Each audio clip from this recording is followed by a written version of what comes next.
Welcome to the weekly Woodcast with Dennis and Michael Woodworth, and we are live on location here in studio with a very special guest today that has made an impact in our community, to say the least.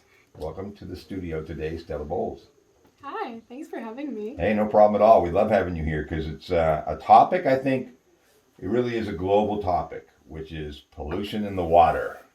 And you have done some, well, it comes from just probably an interest of yours that you wanted to do a project on that, and boy, has it ever expanded over the years. But let's just go right now into where are you at in this point in your life? How old? Where are you at? What's going on? Right now I'm 16 years old. I'm a student at Parkview. Grade 11. Loving it? Yeah. Good. I don't mind it. School's not my favorite place to be. I'd rather be outside or doing something like hockey or more hands-on learning, but school's just something we all have to do. It's like a job. You just told me just a short while ago that you're a big Leafs fan. Yes. Right on. Well, you were in the right place, because I'll tell you, we are a Leafs family. And I know we take a lot of abuse because we haven't won a Stanley Cup since 1967, which is probably a little earlier than when you were born. It's been a while. Yeah. Because Stella, I wasn't born when they won the Stanley Cup. So my mother's birthday. Come on, let's talk to the Leafs organization. Let's get this thing all over with. All right. So pollution. Well, we absorb a lot in our bodies through what we eat, what we breathe, and what we drink. Now, our body's made up of 80% water on average. Yeah. And where we live in this little place called Bridgewater, Nova Scotia, Canada, because this topic is global, so I'm sure there's going to be people, and we have people that do listen to this in other countries. The LaHaye River is a 97-kilometer long natural resource. It flows right straight through our town and many little rural communities along the LaHaye River. What did you start doing, and what did you find out initially about the river itself?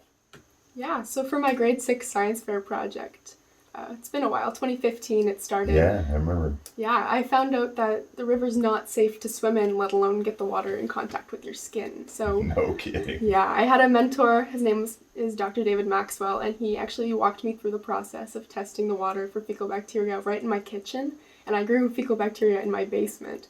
And I think we're proud to say we're the only home on the street that does that. Yeah, so once we had our results coming out of the incubator in our basement, it was so alarming. And my dad was he was a little skeptical. He was like, oh no, the river's cleaner than it's ever been. And when he saw the cards on our kitchen table, it was like, ew, what is that? And I said, well, Dad, that's fecal contamination. That's not a good thing. And he was sold. He was like, wow, we need to figure out why or what or how this is happening. And we knew that Mom had explained to me what a straight pipe was when my great-grandfather, he installed a septic system about 70 years ago. We live in a family home. And after it collapsed, as things do, they get old, we were told we had 3 months to fix it. And my mom was really upset at the dinner table. And she said, well, we have 3 months, it's expensive, but our neighbors with illegal straight pipes aren't doing anything. And that little sentence made me ask, well, Mom, what on earth is a straight pipe? And after she explained it, I was appalled that this was happening along my river, the river I see every morning, the river I've always seen it. I've lived in the same house for the last 16 years. Like, it was hard to wrap my head around, and I just wanted it to stop. I wanted to know if it was safe to swim in the river, why this was happening, what were the adults doing to fix this, and just had so many questions that my parents couldn't answer. Well, let's talk about the people that do swim in it, because there's people that do. Like, with the type of bacteria that was in the river at that time, how could it affect a human being having that level of bacteria in the water? There's smaller things like ear infections, eye infections. It can be really bad for your health. You can get malaria, is it? Or what is it? That's not malaria, sorry. What's that disease, Mom? What's that called? I forget. It's been a while since. Well, you can. Michael, pull it up on on Google and see what am I asking? Bacteria in water. What was that called? Typhoid. Typhoid. Typhoid Mary. That was all from. Yeah, typhoid is a big one. It's not good. Well, Yeah, it could potentially. It could cause like. It's definitely, there's been a lot of dogs that have been reported that have passed away from drinking the water, which Absolutely. is not good. But they can't prove that. Yeah, it's not. You can't prove that because that would be expensive. And I can't see. Could be from a it stream. could be from anything really. So. It's, when you look at the way we in society, if we go backwards to your great grandparents and your grandparents and my grandparents, they, technology was very limited at that time, so they only could figure, okay, well, we have to. I remember it's crazy. Bush Island down by Crescent Beach, Guy Bush owns a house there, and his daughter Sylvia was a girlfriend of mine in 1988, and I lived in Bridgewater my whole life, and I was out talking to Guy in the garage, and I said to Guy, I have to use the bathroom, and he said, the washing machine's right over there. So I'm sitting on the toilet, like you normally think, and I thought, man, this is like breezy. Is it ever like, Oh, no. wow, like I have never experienced something like this. I said, it must be just because I looked straight down and there was the ocean.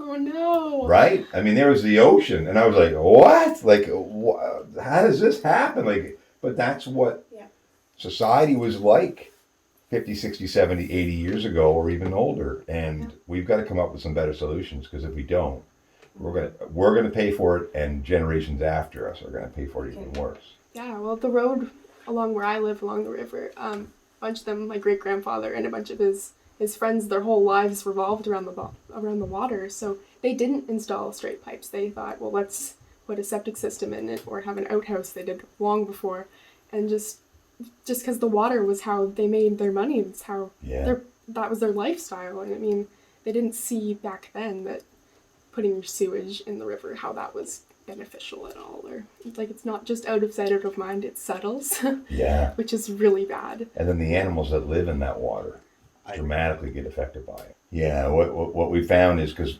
our family owned a boat They direct on the down river, the and we lot. find that a lot of the boats do direct drop off. We did right off we out did of the boat tours right into the for a river. while, and Yeah, you that's see it really, all the time. really disheartening. It's really sad. And Bridgewater, the marina, Yeah. kudos to them. They put Have in a pump out station, so every boat on the LaHaye River, 100% of the boats could come to the marina and pump it out. They don't bother, and it's just one of those things you say, it's no big deal. No, well, obviously it is a big deal, Stella, right? Yeah, well, just things like this too. The podcast getting the word out there that it's an option to use the pump station at the ship it's landing, wherever it is. 100%, yeah. Yeah, definitely. Yeah, no, it's actually it's right at the marina. So it's when you come into the main, we call it the pump out dock, believe it or not, right?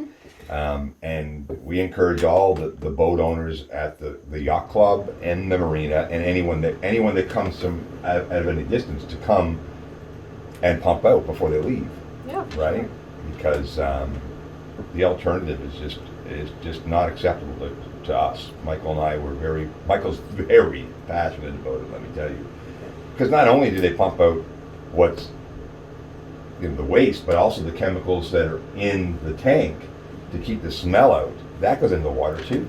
Yeah, definitely. Well, with straight pipes, it's your laundry detergent, or when you wash your dishes. It's anything that you're putting down a drain or flushing it, and it's sad. We've walked along the shore and we've seen female hygiene products and just you name it, it's along the water. And we've gone to other countries. Michael and I have witnessed where the waterways are so congested with plastic and garbage that it literally stopped water flow. And just imagine the contamination in that water, and then you expect to have some form of good drinking water somewhere. It's why we buy so much bottled water now. Yeah, and the bottled water is defeating the whole purpose, because those bottles some of them will end up in the same spot True. that the garbage Keep the mound is in cycle. the water. So I mean, it's a vicious cycle there. So let's talk about. Kayak. Well, and we have a lot of people that do kayak in our river. Yeah. We have I know Gordon Hopkins, the Hopkins family has that new house on the water where you can rent. Can you imagine if you're going to rent a place and then you go, well, You can't really swim. You can jump off of here, but you really can't really swim in it. And they're like, what do you mean? Like, why? We're renting a place on the water. We can't swim in it? No. Oh, yeah. I was afraid to fall in the water. Yeah, for sure. I'm scared to touch it. I just don't want. It's gross. We were. You know too much. Yeah, I know too much about Knowledge it. makes you sad in the future. I think, Stella, everybody should know too much. Yeah, and now whenever I go with friends or anything, they're like, oh, you want to go swim in this water or whatever, a lake, and I'm just like, well, what's the fecal contamination? Like, I can't just look at a body of water and be like, yeah, let's go jump in. I'm like always wondering. It's a fair statement, though, You get the test. because a lot of illnesses and problems, health-wise, stem from swimming in a river or a lake that is contaminated, and we don't take that in consideration as a human being. That could be a big part of it, you know. So, kudos to you. I think Thank you. for a lot of people, making good decisions like that is well, far and few in between. Most you just dive into the water, not even thinking. So it's crazy. So okay, so. And there's no signs up either saying. Yeah, don't I swim in noticed the that. river. Don't worry, I noticed that. You were always on my mind every time I was on the river when we did our boat tours. I was like, still did all that work, and there's not one sign that says, you can't swim here. You shouldn't swim here, right? Yeah. They do it in Halifax Harbor. Like they say you're not allowed to swim in the harbor when it gets bad. So. And that they have the similar situation. There's a lot of straight pipes going at Halifax Harbor. It's a global problem. It is, yeah. And I was in Sweden showing kids how to test water over there, and that was a really cool experience. I bet. And they found fecal contamination in their waterways. I mean, it's an issue all over, and it's upsetting. It's sad, and it needs to be addressed. It's not a really pretty topic. It's talking about poop, but I mean, like. Well, we all do it. Exactly, and it's something that has to be addressed. Yeah, and we have to do it in a way where we have enough. Michael and I always talk about this. There's enough intelligence in the world to solve all of the problems that we have.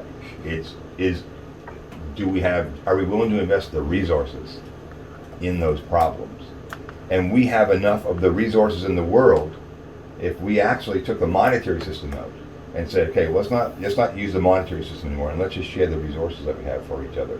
We actually have all the resources to ourselves to be able to solve all the problems we have on the planet.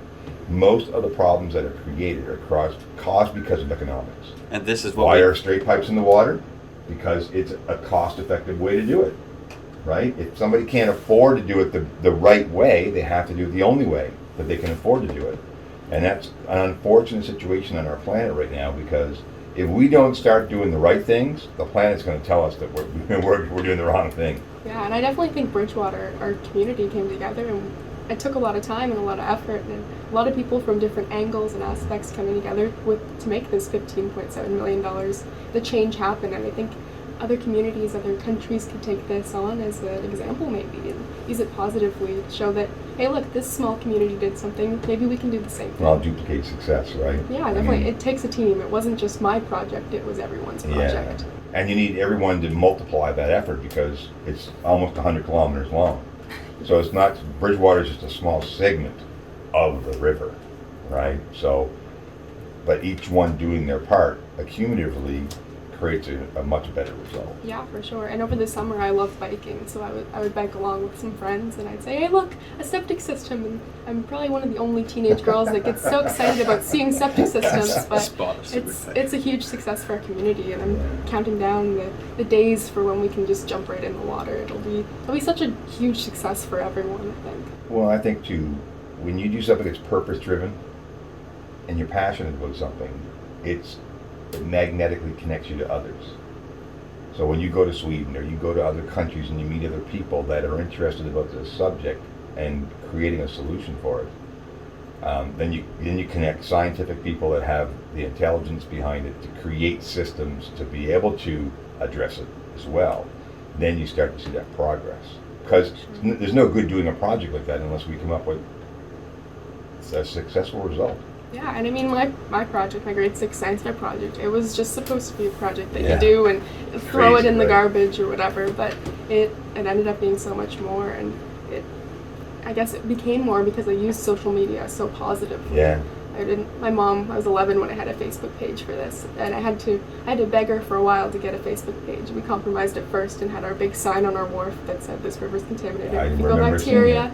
Oh yeah, that big sign, I saw it every remember it. morning. We took it down. I was kind of sad because I missed seeing it there. Well, I mean, it's historically not many 11-year-olds make the kind of impact that you made. You Yeah. made a statement. You really did, and they just couldn't do this to you, right? Turn the old blind eye and say, oh well, that's really not our problem, because it's all of our problem. And I think I, without meaning to, as an 11-year-old, backed the politicians into a corner, because if you don't 100%. reply to an 11-year-old why she's 11, but if you do, then more of the adults might get mad, because it took an 11-year-old for change to happen when some adults have been screaming about this issue for so long. So Well, it wasn't 11-year-olds really. have no filters. So It's when you true. go, as we get older, we create more filters in Yeah. our life. When you're that young, you see something, you can't understand why Yeah. this has been allowed to happen. Yeah. I love the word you used earlier. You were appalled, I was appalled, yeah. right? I didn't care how the adults fixed this situation. I just wanted a clean river at the time. I just wanted to be able to run and jump in the water on a hot summer day. 'Cause Yeah. it gets hot around here. Oh yeah, I mean, it's not like, trust me, we've been to other countries where I see the results on a global scale, and it's even more appalling because the governments there don't care. Politicians just don't care, and honestly, I don't think it's the government's responsibility. I think it's ours. We elect government officials. What makes them so special? What makes them so much more intelligent than we are? All I know is that change takes a team. It does. It takes an army of people. It sure does, yeah. You know, if you build an army of people and you go in one direction, you're normally going to get a result. The problem is building the army. And it has to be a positive, Yeah. positive way to do it. I mean, like I was talking about earlier, when my mom would draft my Facebook posts, I'd tear it apart. I'd say, no, Mom, nobody wants to read this. It's so negative, and you want to keep a positive spin on it. She'd say, this needs to be fixed right now, and blah, blah, blah. I'd say, no, Mom, we should say something like, wouldn't it be great if this could be fixed soon? Like, kind of keep it more positive. I mean, it's a scary issue, it's a sad issue, it's a gross issue, and why not make it a little more happy? I mean, and I think that worked for me. I'll defend your mother a little bit. There's Yes. times you say to your children, you can say the same thing just in two different ways. It's called emphasizing something. Yeah. So when you emphasize something, sometimes you want to use a positive way of doing it. Other times you need to use a negative way. Yeah. So it's just a vehicle to get the result. Exactly. And I think that both ways have an outcome, right? Yeah, definitely. Sometimes you need, I remember Glenn Matthews was one of our school teachers in Bridgewater High School. And Glenn would kind of tell us to do something in a certain way, and we would do it, and then he'd do it jokingly, and then we would do it, and then sometimes he'd do a different joke, but we wouldn't absorb it. So that was the ruler one, where he'd smash a ruler on the desk, right? And then we did whatever he asked, right? So, there was two different outcomes, or two different ways of getting the same outcome. Yeah. So it's I think sometimes you need to say, hey, in a positive way, this is what we want, and then here's the real reality. Yeah. And throw it right in their face, because sometimes people just, it's crazy because we have people in society that just don't care. And I'd say the reality in my posts, I had my little blurb, and then I had a chart with the facts, with the scientific evidence that the river was dirty and you can't touch the water. And I think that spoke volumes more than just text, because when you have this long paragraph, nobody wants to read that either. And so having a visual there, it's easy to read for everyone, especially my 11-year-old self, just so that everybody and anyone could read it. I think that really, really helped. Yeah. Well, it's kudos to you. I'm telling you, and to everyone that's really paid attention to this, because it's one of the reasons why I wanted to do this podcast, is to celebrate your work. That's the first thing. Second thing is to encourage you to continue it, because I believe you begin with the end in mind. And Michael Jackson had a song called "Don't Stop Till You Get Enough." And when you get what you want out of this, and be relentless going after it. Don't let somebody just give you, and that's why I say about politicians, is I'm not saying all politicians, I don't throw them all in the same bucket or the same basket. And I know Bernadette Jordan personally. I know Mark Ferry personally. I know David Mitchell personally. I know Carolyn Muller-Begetson personally. I know, for sure. so I know all those people. But they can only do what they can do with the economic resources that are available to them.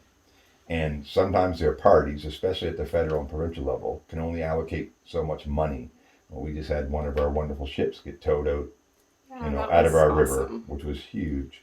And My kudos entire to lifetime. Bernadette for doing that, because it was one of her platforms when she was to be elected that she said she would do that. So she has. Yeah, super proud of her. That's Yeah. amazing. But it's the thing now is really connecting the dots all the way up and down that river to say we accumulatively as a group all the way down the river are going to hit positive numbers each and every 6-month period. We're going to analyze what we're doing, how we're doing it, and we're going to make this happen together. And that's when you get the community to buy into it as well.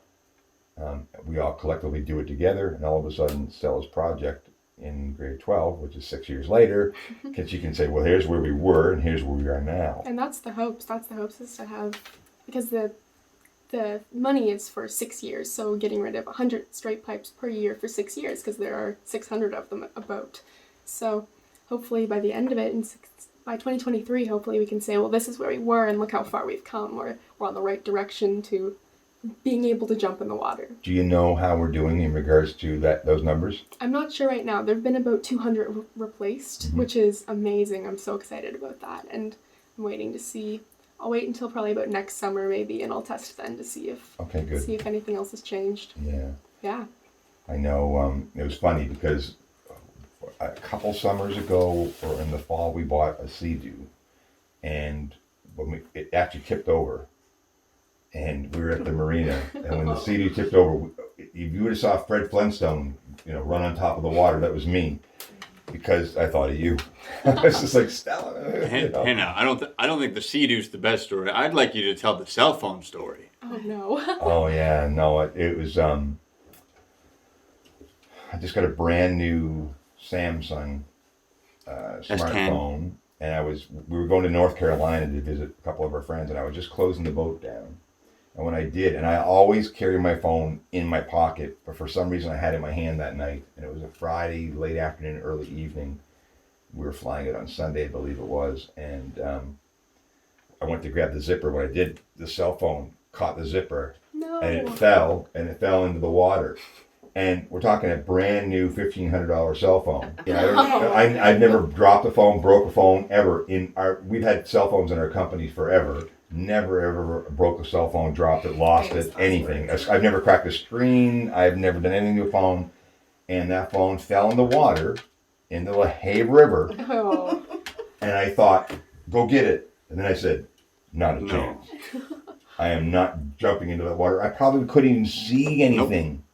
And it settled in probably. Mhm. Oh yeah. Now, Sunk. a diver when went it and came up got in the that water, phone. just that deep, the cell phone, you can see the line. Oh. You can see the complete line of dark brown. I will say, I opened this phone in my apartment, and the smell of raw crap. We've got a ways to go. Can't Let's believe just that. say that. Yeah. It's settled down there. Like, it's not good. And the bad. town has a I big. guess now you've learned to always get warranty. Well, Thanks. and actually, I didn't get a warranty on my next phone either. I didn't. No. The I town have- has a separate problem, right, with the sewer, because the duck pond overflow. Oh Yeah. 100%. It's really bad. 'Cause Oh, Stella, her second year science fair, you did above, at, and below. Well, you do realize the story of the duck pond. It's an old dump. Well, that was called the dump pond Oh. because that's where the garbage went for the town of Bridgewater. Yeah. Yeah. Because the Before south it side was of big. Bridgewater, which is like Jubilee Road in those areas, wasn't nearly as developed. The center of the town of Bridgewater was really the only part of the town of Bridgewater. And then that where the dump, everything was dumped. So it was, and we just filled it with water.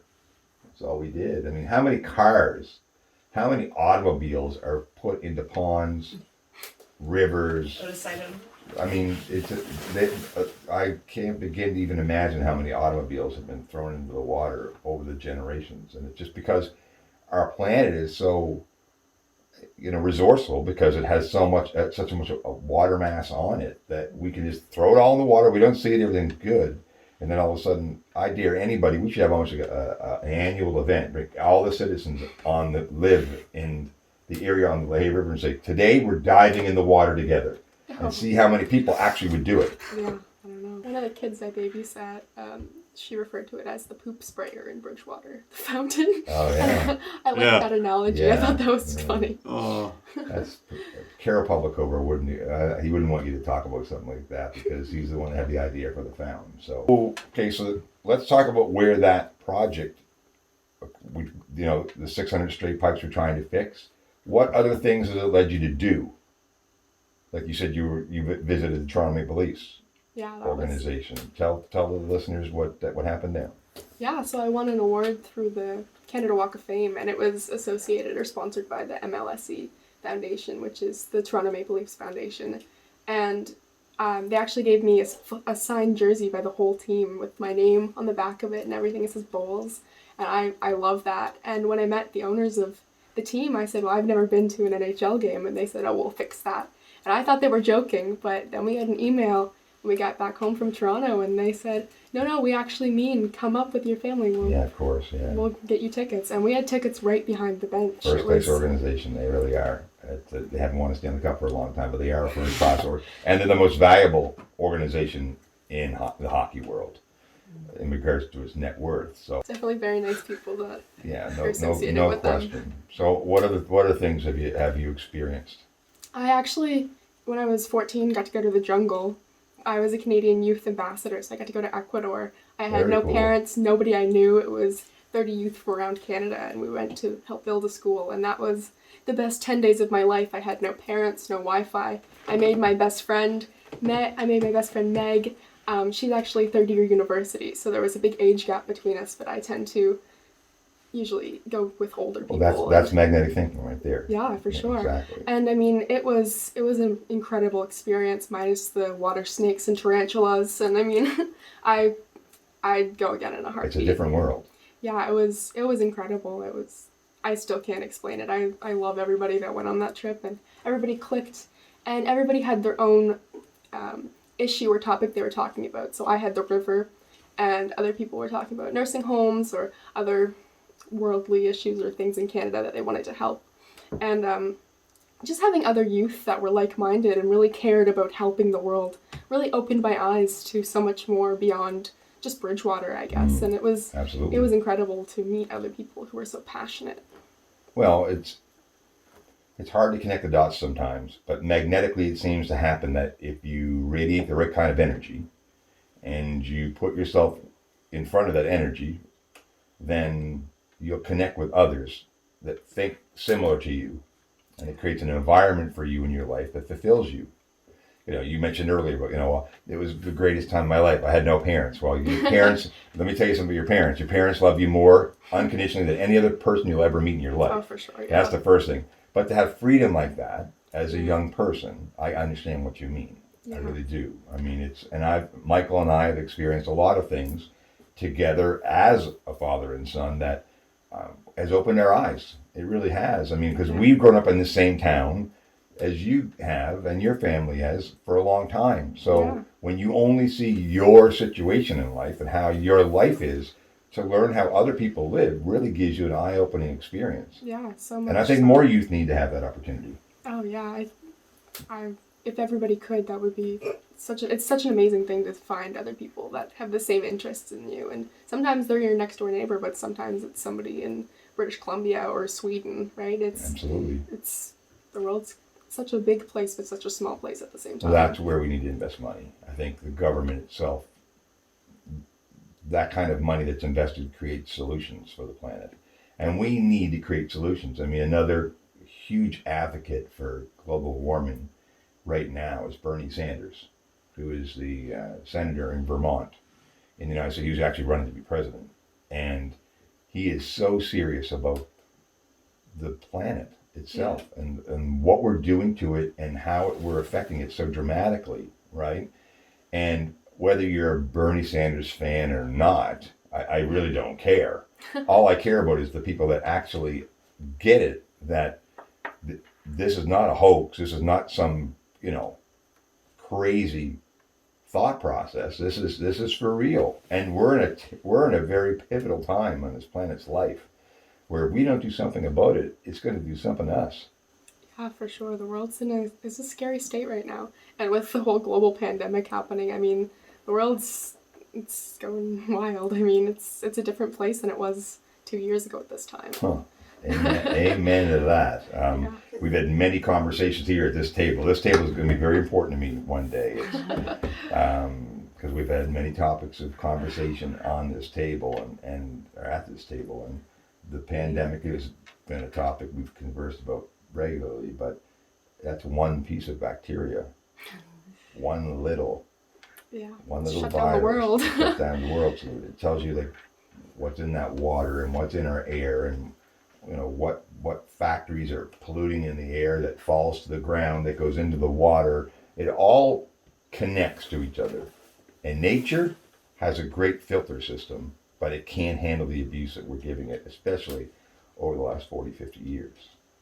There's got to be a reverse button. We have to really start, and it has to be dramatic. And that's why I wanted you to come in, because you are part of the solution, not part of the problem. And to be someone as young as you were 11 years old when you did that project. Yeah. But you didn't stop. You just didn't do the science project and it's over. This is something that I think is going to stay with you for a very long time of your life. Yeah, it's definitely a big passion is the environment. And my mom even said when I was younger, we'd drive along and I'd see clear cutting happening and I'd cry in my little car seat and say, why are they hurting the trees? I mean, I've always really loved the environment. So it's definitely a huge passion. And I'm a very stubborn individual. So I like to work for what I want. Right. And I think that's a good aspect to have. Well, we have to find alternate solutions to things that aren't always the easiest way to do it or the most economic, rewarding way. Environmental. Yeah, I went to ESSYI, which was like a summer student program at Hobart and William Smith colleges. Right. That was not the past summer, but 2 summers ago. And that was incredible. I actually get a university credit from this course, and it was 50 youth from around the world, and I was the only Canadian, so appropriately they called me Canada. It's a good nickname, so I made fun of my accent, which I don't see it. I don't hear an accent at all. None whatsoever. I speak Bridgewater. Yeah, facts. Yeah. No, listen. Yeah. Hang on a second. There are people that have an accent in Bridgewater. Trust me. Yes, some people You are. know that. It's tough to understand sometimes. Yeah. Just gotta New Germany. really listen. But yeah, and just having even a more broad than just Canada and having students from all over the world talk about environmental issues. It was an incredible camp as well, and it was 2 weeks. We went camping in the Adirondacks for a few nights, and that was incredible. I've never done that in my life, and I'm not a huge camper, but I would do that in a heartbeat again. It was amazing. Well, those life experiences are everything. For sure. Those moments shape you more than sometimes a lifetime of study.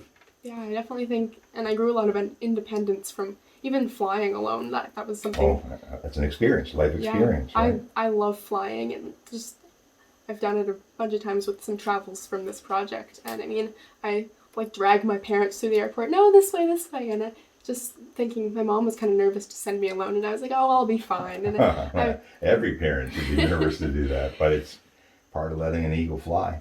For sure, and I mean, my flight was delayed, so I just sat next to an older couple and I made friends with them. I just spoke to them. I'll never see them again, but I mean, just kind of making connections with anyone. I'm a very personal person, I guess. They're kind of friendly, so I think that's a good thing. There's a phrase that we use about eagles, is that they don't flock, you find them one at a time.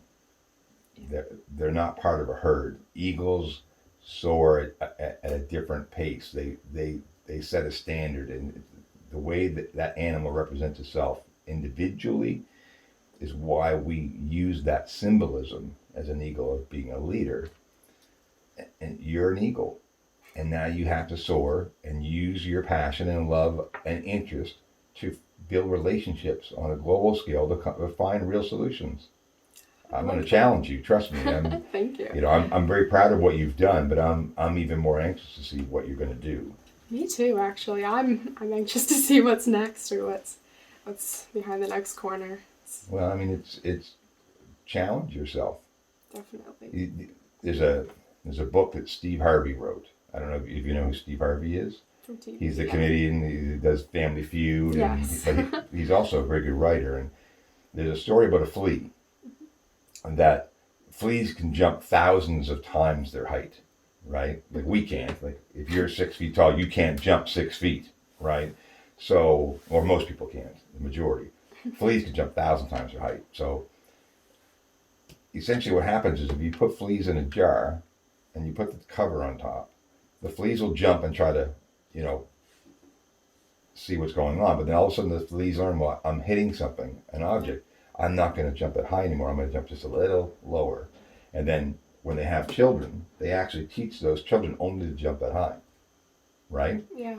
The key to be a leader in the world is to blow the cover off the lid, the lid off the jar, Definitely. right? The flea has to blow the lid off. Break down the roof. And that's people who are passionate and have a purpose that wants to go out and find solutions in the world that allows us to live here longer. Not just you, Stella, Yeah. but your family's legacy, you know, with your parents and your family, your family's future children and grandchildren. We have to think of those people. Definitely, Because yeah. if we keep abusing what we're abusing right now, they'll have nothing. Yeah, and it's not only thinking about your generation, but thinking further than that. 100%. Like if I have kids, if my kids' generation and their next generation and so forth, we have to think about the future, because if we keep going down the same path we're doing right now, it's not going to get better.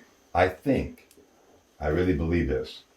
If somebody could show us a video and say, if you continue to do what you're doing right now, this is your destination. Yeah, and my generation I right think we'd now be scared is to death. being left with a mess. We have Oh, no we have question. a whole new barrel of worms, and it's just And we're talking on a multitude of different levels. yeah. But then we have innovation out there that can turn seawater into drinking water. Yeah, and It's there. I mean, it's already been done, right? Why don't we do it? Follow the money.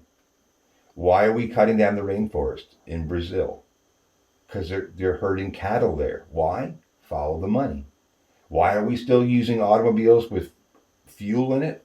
The fuel that we use now, gasoline? Why? Follow the money. Why are we using paper bags again?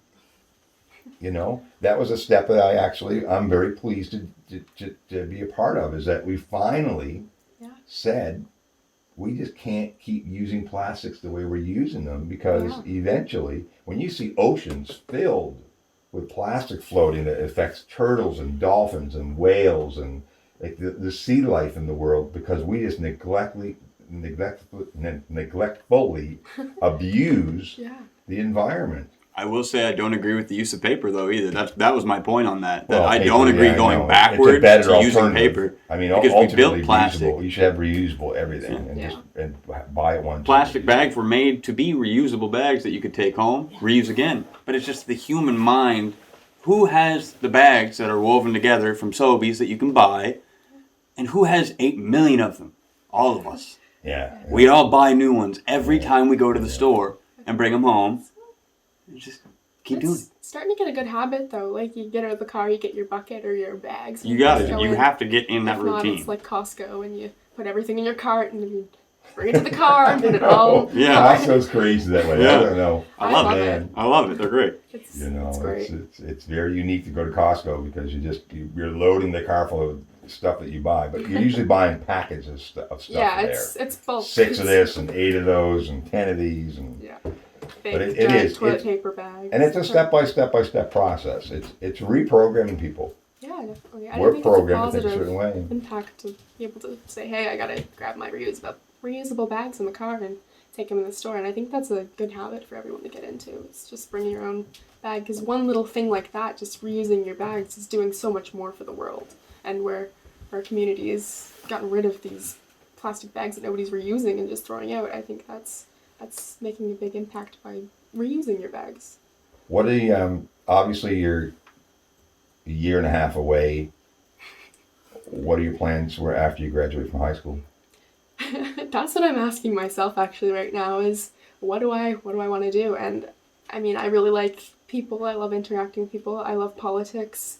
I really have no idea where I'm going next. Definitely university. After, I'm still trying to figure out where or what to study, and it's definitely closing in, but we're working on it. Well, and you don't have to hurry. I mean, Yeah, I no. think we've all been taught that this system that we live in is, oh, you go to elementary school, junior high school, you automatically go to university, you study a field. I know many people, many people who got a degree in something they've never used. Like I can't. It's an unlimited amount of people I can't even count. So don't be in a hurry, but do something that will give you your purpose. That's all. That's the only advice I can give you is purpose.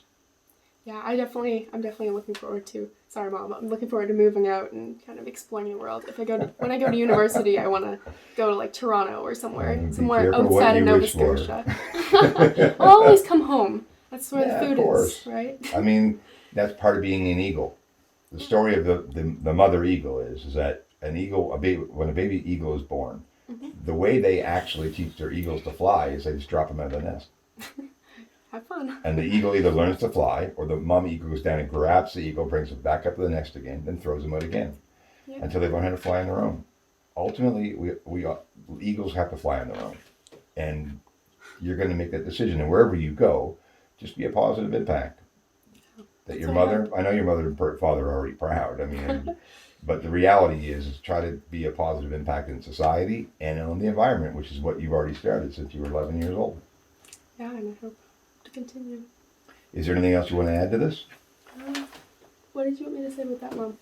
That's a really good book you had to read for your course in the States, right? Yeah, so when I went to my ESSYI, the camp in New York, upstate New York, we had to all read a book called Falter by Bill McKibben, and that was all about global warming, and it was really a big eye-opener, and it had a lot of like big words, so my mom and I, we read it together, but definitely a good perspective on the world, and yeah. Well, there's a lot of very smart people on this planet There sure are. that aren't bought out by big money, right?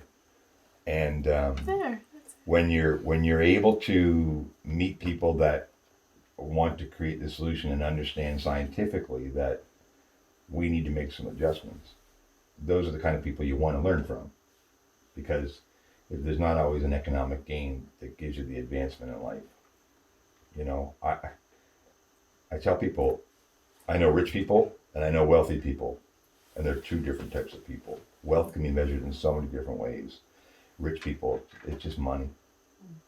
It's all it is. It's what you do with your money, because the money is a vehicle to obtaining things in life. What do you want to obtain? And that's where you create wealth, knowledge. That's what they use the phrase of, wealth of knowledge. They don't say, well, I'm rich in knowledge. So I have a wealth of knowledge, because it gives you the ability to be a well-rounded human being. And I don't think we talk about that enough, because we're such a consuming type of society today. We just consume, and throw away. We were talking to Megan Walker, who's on our Fishbowl Fridays, and she had an episode earlier on her podcast, and we talked about throwing clothing. Like, what do we do with all our old clothing? Where does it go? Yeah. If we throw it into the earth, how long does it take to decompose? Like, our topics are always interested. We're always interested in trying to come up with solutions and ideas that are innovative and creative, because we have such smart people. Our brains we're not even touching the potential that our mind and our brain has. Not even scratching the surface. So we should push the limits, which is kind of what you did with your little project. You pushed those limits a little higher. Your standards were higher than the average person that said, oh, it's all in the rivers, no big deal. No, it's a big deal. Yeah, it's a little bit more than a big deal, yeah. People are getting hurt. It was definitely a topic I found passion for very quickly and needed to see change, to be happy as an 11-year-old. I just wanted to swim in the water. That was my only goal. And like you said earlier, I mean, as you get older, there's more challenges. But when you're a kid, you don't care about what's happening or how it happens. You just want it to happen. Well, and you're probably as a kid wondering why it happened. Like, how did that happen? Like, why did you guys do this? Why was that a good idea? Why did you guys do all that, right? Yeah. Because typically, I think, without all those filters, you come up with a solution of, well, we should do the right thing. As kids, we always think we should do the right thing. Like, we should just do the right thing. And then you become a mature adult, and they tell you, well, there's money involved in this, and there's politics involved with this, and we talked about Monsanto, a big topic in one of our Fishbowl Fridays about how you can patent a seed and then put farmers out of business at the same time, which doesn't make any sense to a young person. Why would you do that to farmers? Because they love the planet and they grow food for us. Well, it's follow the money. So that's the only, in the field that you're in, if you continue to go in that direction, if that's what you do, just follow your heart. Definitely. That's all you got to do. Yeah. And then I think everything else will follow suit. Thank you. Stella Bowles here on location at the weekly Woodcast with Dennis and Michael Woodworth, and I look forward to doing another update with Stella probably before she heads off to school and maybe some of her new adventures coming up over the next couple of years. Thanks for joining us today. Thank you for having me. It was so much fun. And go Maple Leafs. I agree. All right. Woo.